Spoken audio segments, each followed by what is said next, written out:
Hello everyone, welcome to Green Chat, where we're going to take a closer look at a new upcoming MMO, Pantheon Rise of the Fallen. My name is Cleese, and let's get started.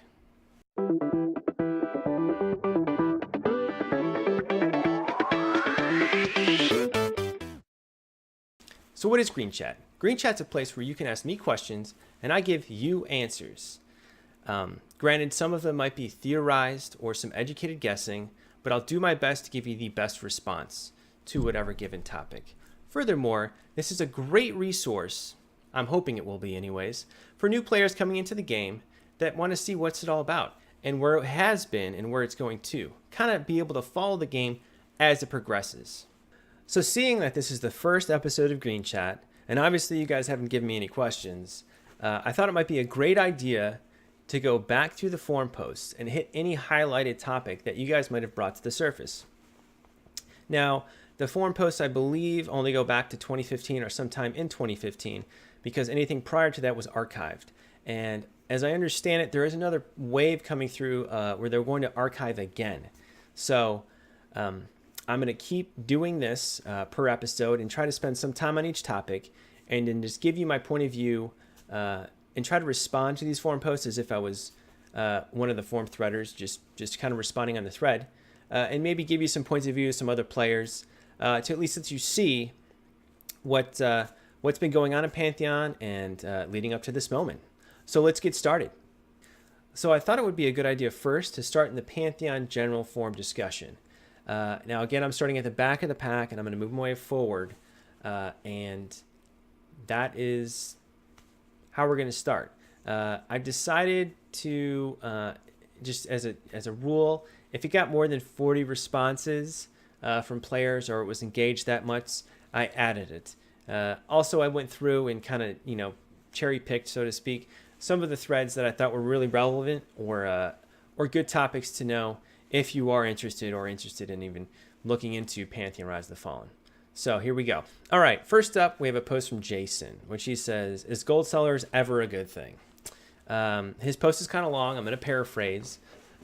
But what he's pretty much saying is gold sellers a good thing? Absolutely not. Ways to combat gold selling would be potentially maybe some quests or things like that could parallel raiding and kind of remove the need for gold in the game. And in my opinion, I think that's really kind of not, that's a good idea, but really you always want gold to be a very powerful influence in any game that you're in. You want it to have a lot of meaning and be able to do a lot of things with it because it's a great thing to want to acquire gold and then have it give you an advantage. Now it's not that cool when you can go buy it and give yourself this huge advantage no matter what, no matter what you do in the game. And that's kind of a pay-to-win situation. Now, Visionary Realms did respond to this, and what they said was, in a game, if there is gold sellers, that's a good sign for that game in the sense that it's really a good sign that the economy is able to support gold sellers. People are able to make money in real life off your game's economy. And in their opinion, that's really the only good thing of a gold seller is that it gives that sign or it states that standard that game has an economy to support that, but the benefits of it really in there and can create a pay-to-win environment. Because let's face it, if you are buying gold and getting yourself into a raiding environment faster than other people with buying the gear, that's also kind of a pay-to-win situation because usually just grinding the gear out is usually a struggle or takes time or whatever to even get into a raiding environment. And then let's not even get into, you could spend money or pay somebody, a guild, a group of people, whatever, that's totally common these days, to carry you through content and then give you loot. And you can walk through town and say, hey, look at these shoulders or look at this helmet, whatever, look at this sword, and you didn't earn it. And you didn't do anything for it except spend money on gold. So is gold sellers a good thing? I don't think so. And I think Visionary Realms really doesn't think so, and I think Jason doesn't think so either. I don't think so. And I'm pretty sure most of you don't think so either, or would prefer not to see gold sellers in the game. Now, obviously, there probably are going to be gold sellers in the game. I think Pantheon's going to do their darndest, do their best to really combat that and not let that be a part of their experience. Next up, we have a post from Windadar where he says, I quote, "I don't have enough time anymore," end quote, "run its course." So his post is also a bit lengthy, but basically what he's trying to get at is gamers that are out right now give a pretty common response to, I don't have enough time for that anymore. I don't have enough time for reputation grinds. I don't want it to take 3 months to even get into rating. I don't want it to take this or that. They want the game to be more casual, as they put it. And I think what Windar is saying is, has that type of presence or that type of attitude really run its course and it's time for it to go? Should a game be more hardcore? Should it not really hardcore? Should it have more time sinks in it? Because people have more organized schedules. They have more tools like Discord or any type of online resource to enable scheduling, things like that, to remove a lot of the waiting around type situations you get into in games. Not even so much that, but just you have more time in general, so let's make the game take more time. In my opinion, it has not run its course. Gamers, just like back in the day, you're going to have your age group where they don't have the time. It's just always going to be like that. You're going to have gamers that have tons of time, and you have gamers that have not so much time. And probably the majority of people that are going to really voice their opinion are going to be those people that say they don't have enough time. Now, what I would say is, has time sinks not being in MMOs run its course? I think absolutely. I really enjoyed them being in a game, even if it took me forever to do whatever I wanted to do, reputation grind, whatever. And it really doesn't bother me if Steve down the road can get to max level in, let's say, 6 months, and where it takes the same experience for me 2 years. That is super awesome to me. If Steve wants to be completely awesome, and Steve doesn't live down the road. I mean, I wish Steve did. He'd probably make a really good raider. But you see where I'm going with this? It doesn't really matter. They should be in the game. Has it run its course? Absolutely. Is the crowd going to say anything different? Probably not. They're probably going to sound the exact same, because the demographic or the way society works isn't going to change. You're going to have your college students, your high school students, where they don't have the amount of time where somebody who's got a job, they're in their 30s, they come home every day at 4 or 5, and they can spend hours a night playing these games during the week, raiding, doing whatever they're doing. So that's my opinion on that. Has it run its course? Probably not for the people, but it's about time an MMO put some grinds back into their game. Or time sinks, whatever you want to call them. Next up, we have a post from Jason, where he's really asking the question, what are your gaming pet peeves? So there was a ton of responses to this one, and it really falls into the formula of Green Chat, to where if there's more than 50 responses, or 40 or 50, it's going to get covered.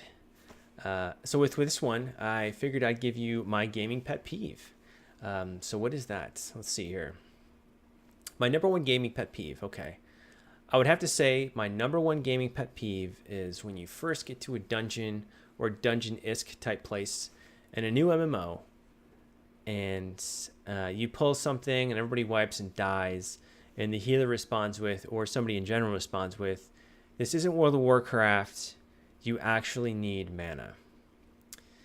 Now, why does that bother me so much? That really bothers me because, first off, when you're level 10 or level 12, 25, whatever, in a brand new MMO, the last thing you want to hear about is World of Warcraft. I don't know why, it just turns me off. I just don't want to hear about World of Warcraft. And then secondly, in World of Warcraft, you need mana to heal. It might be easier because your tank is loaded with heirlooms and can burn through the content, but I don't think a single MMO out there exists that you don't need mana to heal. Let's see here. There might be an MMO where you use, I think actually in Star Wars The Old Republic you used energy. So, okay, some of them do exist. But in any case, that just really drives me nuts. And that's my major gaming pet peeve. When you're trying to get a new experience and then have fun playing a game, and then somebody uses that to explain why they wiped. Instead of saying like, hey, my bad guys, I didn't have enough mana. They say, this isn't World of Warcraft. You actually need mana to heal. Doesn't make any sense to me. Furthermore, I usually play a tank. In these instances, I wasn't a tank, actually. In the last two, I could remember. But it almost happens in every game I play. But when you're a tank, you typically look at the mana bar of your healer to dictate whether to pull. Your healer's mana bar is your life. Don't look at your life bar. Look at your healer's mana, because that's your life. And if you pull, 3 packs and he goes from 100% to 60, and you pull another single pack, and then he lets you die, it just that's my gaming pet peeve. So let's move on before I destroy myself thinking about it. Next up, we have a post from Nian, where what he's saying is, how much would it take to stop city teleporters? Now, what Ian's talking about here is back in EverQuest, the world was huge. Like, it was gigantic. Pretty much in any MMO, the world's typically very large when you get started. It's something that is going to take quite a bit of effort to explore and enjoy. But in EverQuest, what they did is they added an expansion that a lot of you are going to know exactly what I'm talking about.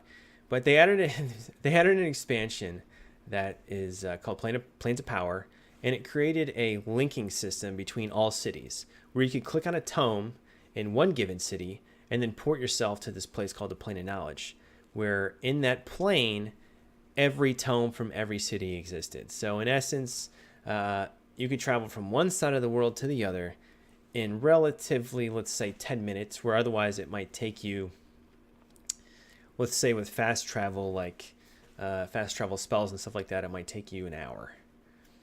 Without fast travel spells, it would take you some time. Maybe 4 or 5. Give or take. Maybe not much. I can't really remember. So, now I've read some stuff about this from Visionary Realms as far as city teleporters go.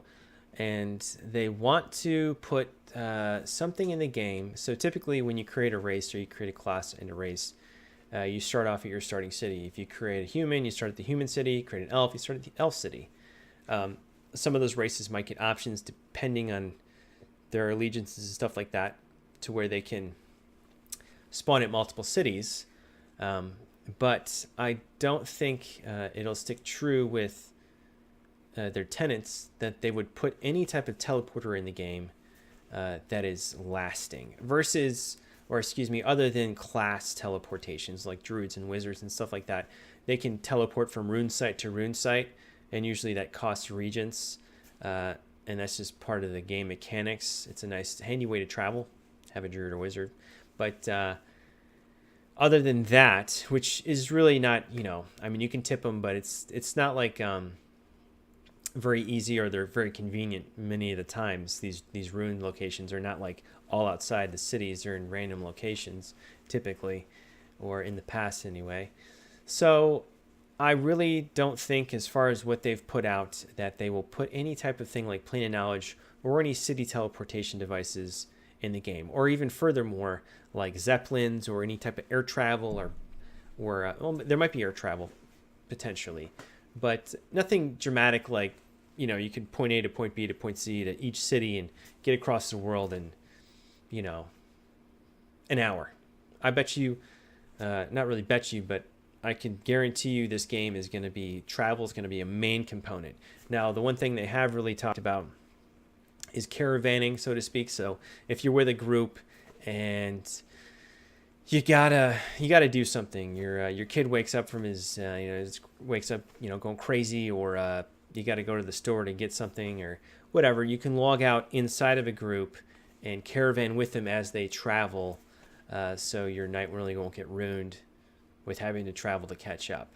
That's one thing that they're talking about putting in the game. It's still early, but teleportation between cities, other than the initial creation of your character to play with your friends, I think they're thinking about something like that, but by no means will you be able to bounce around between the cities with some ease of teleportation. Even using the class spells, I don't think will be easily utilized to bounce between two locations or all locations easily. Because again, these runes are out in the world, so you got to be able to reach the runes in the first place. Or if you do get teleported to the rune, it could be in a very dangerous area and you can just get destroyed. It might not even be worth going there. And then now you're in a completely crazy place and your soul is bound way back who knows where. And also, I'm pretty sure you need to be able to visit these rune sites as these classes to even gain access to teleport to them. So you can't be like, boop, boop, boop, It's going to take that as well to even make these viable. All right, next up, we have a post from Goreblade, and where he's asking the question, a year to level 50, question mark. What Goreblade's going on about here is that he would like this game to take a year to level in. And he's played some MMOs where it takes 3 weeks or so. I think y'all know what I'm talking about, or games like that, y'all play them. And he hopes that this game is not like that. I also hope it's not like that, and I really don't think it will be.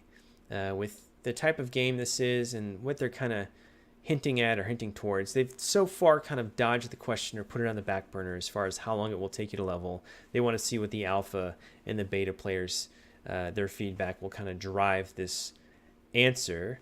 But I can almost guarantee you this game will take 6 months to roughly a year to get to level cap. It wouldn't surprise me if it's longer. It would surprise me if it was shorter. Pretty big surprise if it was shorter. Now, some people might level, much quicker than others.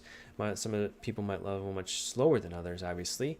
But to give you a little point of reference, some of the earlier titles that they reference, as far as what Pantheon's supposed to be bringing back to the table, it could take people a year to 2 years to 3 years just to hit level cap. And sometimes they can't even, a lot of players never even stayed relevant to the expansion releases. That's how slowly or how long it took to level. Myself being one of those people, I think when I was playing EverQuest back in the day, I spent I played 2 to 4 hours a night, maybe every single night when I could. Eventually I think in one expansion I hit level cap, but I didn't even hit AA cap, even close. And I never even was playing relevant content or playing the edge of content, which a lot of games out today, most players are doing because they're dumbed down in a way or in a sense to a degree. It doesn't mean they're easy by any means when I say that, but at least facets of those games. But I would expect it to take that long. Absolutely. 6 months to a year. All right. And with that, we're going to call it there. I'm trying to shoot for a little shorter time frame for these episodes, maybe 10 to 20 minutes. If you do have any questions, please leave them below and I will try to address them in later episodes. I would love to hear any questions that you might have for me. If you like this content, go ahead and give me a thumbs up. If you disliked it, give me a thumbs down. But do leave some comments below. Detailing how I could probably make this a better experience. With that, I'd say thank you for watching and see you again really soon.